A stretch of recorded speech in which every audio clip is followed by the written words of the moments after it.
जब हम टीवी खोलते हैं और उस पर कोई ऐसी घटना दिखाई पड़ती है जिसमें किसी के बेटे का गला काटा जा रहा, किसी की पत्नी को मारा जा रहा, किसी के बच्चों को मारा जा रहा, तो ऐसे लगता है कि जिस आदमी की तलाश डॉक्टर उर्वमेश को थी वो आदमी कहीं खो गया है। उस आदमी को जागने की ज़रूरत है। अभी हाल ही में कहीं बंगाल में घटनाएं होती हैं, मध्य प्रदेश में होती हैं, एक ताज़ा एक घटना भी मणिपुर में होती है। मणिपुर का वीडियो देखकर मैं खुद ही सन्न था। मतलब 2-3 घंटे तक मुझे अजीब सा हुआ कि यार कौन लोग हैं ये इनको कौन पैदा करता है। मैं सच बता रहा हूँ कि इंसान, अगर इनको, ये इंसान की कोख से पैदा होने वाले लोग हैं तो मुझे नहीं लगता ये इंसान है। कहीं ना कहीं ये किसी वहशी प्रजाति से जन्मे हुए लोग हैं जो इस समाज में इस तरह की हरकतें करते हैं। जब ऐसा कुछ घटता है तो कवि का धर्म होता है कि उस घटना पर, इस देश के सवाल पर कुछ बोले। आज हमने एक ऐसा ही कवि आमंत्रित किया है जिसने देश की उन तमाम विद्रूपताओं पर कलम उठाई है, और जब भी उसने कलम उठाई है तो सच खुलकर बाहर आया है। आज प्रशस्ति स्टूडियो के इस मंच पर बहुत मन के साथ मैं भाई लवलेश यदुवंशी को आमंत्रित कर रहा हूं। उनके पास बहुत अच्छी ओज की कविताएं हैं। आए और आज अपनी कविताओं से सारी महफिल के रोम रोम में ऊर्जा पैदा कर दें। जोरदार तालियां भाई लवलेश। मेरी आंखों के सामने वो मंजर है जो इस देश ने देखा है। हर एक व्यक्ति रोया, मेरी आंखें नम थी। आक्रोश था, इस आक्रोश को कुछ पंक्तियों में, कुछ अल्फाजों में ढालने की कोशिश की। कहना बहुत कुछ था, लेकिन निशब्द होते हुए भी हृदय से एक बात निकली। वो बात मैं आज पूरे देश के सामने रखना चाहता हूं। स्वागत है लवलेश। मणिपुर के नामर्दों ने किया खुद को है भिखमंगा। मणिपुर के नामर्दों ने किया खुद को है भिखमंगा। तिरंगा झुक गया, हैवानियत का हो रहा दंगा। तिरंगा झुक गया, हैवानियत का हो रहा दंगा। के 1-2 लड़कियों की आबरू को है नहीं नोचा। के 1-2 लड़कियों की आबरू को है नहीं नोचा। दरिंदों ने तो पूरे देश को ही कर दिया नंगा। दरिंदों ने तो पूरे देश को ही कर दिया नंगा। दरिंदों ने तो पूरे देश को ही कर दिया नंगा। और एक बात हृदय में आई कि पिता के प्यार के दामन का साया खून से लथपथ है। पिता के एक पहला वीडियो आया आदरणीय मनोज भैया, उसके बाद दूसरा वीडियो आता है कि सरेआम बीच में एक हमारी बहन को खड़ी करके उसके सीने पर गोली मार दी जाती है। अभी हाल ही का ये वीडियो आया, तब मेरे एक बात कहने की कोशिश की। पिता के प्यार के दामन का साया खून से लथपथ है।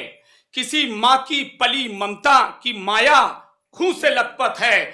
अभी कल ही कोई अर्थी किसी के घर से निकली थी, अभी फिर आज एक बेटी की काया खून से लथपथ है। अभी फिर आज एक बेटी की काया खून से लथपथ है।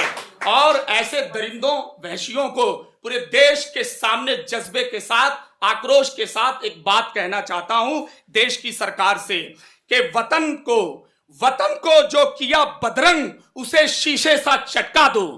वतन को, ऐसे लोगों के लिए क्या जरूरी है कि वतन को जो किया बदरंग उसे शीशे सा चटका दो, उसे कर दो भिखारी सा, जरा जोरों का झटका दो। अगर बेटी बहन का मान और सम्मान रखना है, दरिंदों को इसी क्षण आज ही फांसी पे लटका दो। दरिंदों को इसी क्षण आज ही फांसी पे लटका दो, आज ही फांसी पे लटका दो।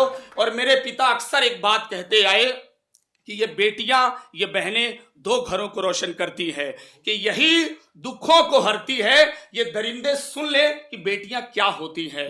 यही दुखों को हरती हैं, यही तो मर्म लेती हैं, यही लज्जा, यही इज्जत, यही तो शर्म लेती हैं। और बड़े ही शौक से पापा मेरे अक्सर कहा करते, किसी का भाग्य अच्छा हो तो बेटी जन्म लेती है। किसी का भाग्य अच्छा हो तो बेटी जन्म लेती है। और ये दरिंदे एक बात और सुन ले, पूरे देश के सामने, 140 करोड़ की आबादी के सामने एक संदेश देना चाहता हूं कि अभी हाल ही में IAS PCS का रिजल्ट आया। वो एक मंजर था और एक मंजर मणिपुर का था। मणिपुर वाले मंजर के सामने ये मंजर भी कहना जरूरी है कि ना करना कत्ल बेटी का ये दुख को साफ करती है, न करना कत्ल बेटी का ये दुख को साफ करती है। चलाती हैं ये एरोप्लेन, कभी ये जॉब करती हैं। कोई भी खेल हो या कोई भी क्षेत्र दुनिया में, अभी अब लड़कियां लड़कों से आगे टॉप करती हैं। अभी अब लड़कियां लड़कों के आगे टॉप करती हैं। और एक बहुत जरूरी कविता पढ़ना चाहता हूं। स्वागत है भैया। पूरी दिल्ली शर्मसार हुई, दिल्ली ने देखा, देश ने देखा कि एक हमारी बहन को, नाम सब लोग जानते हैं, 13 किलोमीटर घसीट कर मार दिया गया। बस वहीं से एक भूमिका कि मेरे एक दिन स्वप्न में उस बहन की आत्मा आती है, अंजलि की आत्मा आती है। वो क्या कहना चाहती है इस कविता से रखता हूं। वो शराब पिए जा रहे थे, मैं आंसू बहाए जा रही थी। वो गाड़ी चलाए जा रहे थे, मैं जमीन पर घसीटी जा रही थी। वो गाना सुनते जा रहे थे, मैं खूब रोए जा रही थी। वो बेफिक्र होकर नशे में थे और मैं नशे में चूर हो रही थी। वो मस्ती में नशे में चूर थे और मेरी हड्डियां चूर हो रही थी, और मेरी हड्डियां चूर हो रही थी। वो कपड़ों से ढके थे और मेरे कपड़े फटते जा रहे थे। वो कपड़ों से ढके थे और मेरे कपड़े फटते जा रहे थे। वो पीठ को सीट पर टेक लगाए थे और मेरी पीठ छिलती जा रही थी, और वो मेरी पीठ छिलती जा रही थी। वो उंगलियों से मोबाइल पर बिजी थे, वो उंगलियों से मोबाइल पर बिजी थे। मेरी उंगलियां कटती जा रही थी, मेरी उंगलियां कटती जा रही थी। वो खुशी के नववर्ष में मगन थे, मैं मातम के नए साल में जा रही थी। वो सांसें थाम कर बढ़ा रहे थे, मेरी सांसें कम हो रही थी। वो सांसें थाम कर बढ़ा रहे थे, मेरी सांसें कम हो रही थी। वो पैरों से थिरक रहे थे और मेरे पैर नोचे जा रहे थे। वो पैरों से थिरक रहे थे और मेरे पैर नोचे जा रहे थे। वो सिर से सिर को लड़ाकर जश्न में डूबे थे। वो सिर को सिर से लड़ाकर जश्न में डूबे थे और मेरा सिर फटता जा रहा था, और मेरा सिर फटता जा रहा था। वो जिंदगी की सीट पर बैठे थे, वो जिंदगी की सीट पर बैठे थे। मैं मौत की कार से लिपटी जा रही थी। वो जिंदगी की सीट पर बैठे थे, मैं मौत की कार से लिपटी जा रहे थे। वो लड़की थी, वो लड़के हैं, मैं लड़की हूँ। लड़के कुछ भी कर सकते हैं, लड़कियां करें तो घर की बदनामी।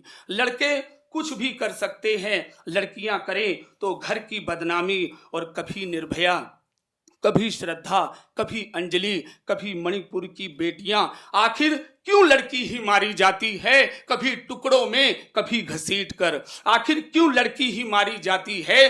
कभी टुकड़ों में, कभी घसीट कर। और मुझ पर रहम करो, थोड़ा सा तरस खाओ। मुझे मौत की जगह जिंदगी चाहिए, मुझे गमों की जगह हर खुशी चाहिए। मुझे गमों की जगह हर खुशी चाहिए। मैं कायर नहीं हूं, मुझ में अथाह हिम्मत है। जरा सोचो, तुम तो एक सुई चुभने पर भी आह करते हो। जरा सोचो, तुम तो एक सुई चुभने पर भी आह करते हो, लेकिन मैं पूरे 13 किलोमीटर घसीटने के बाद मरी हूं।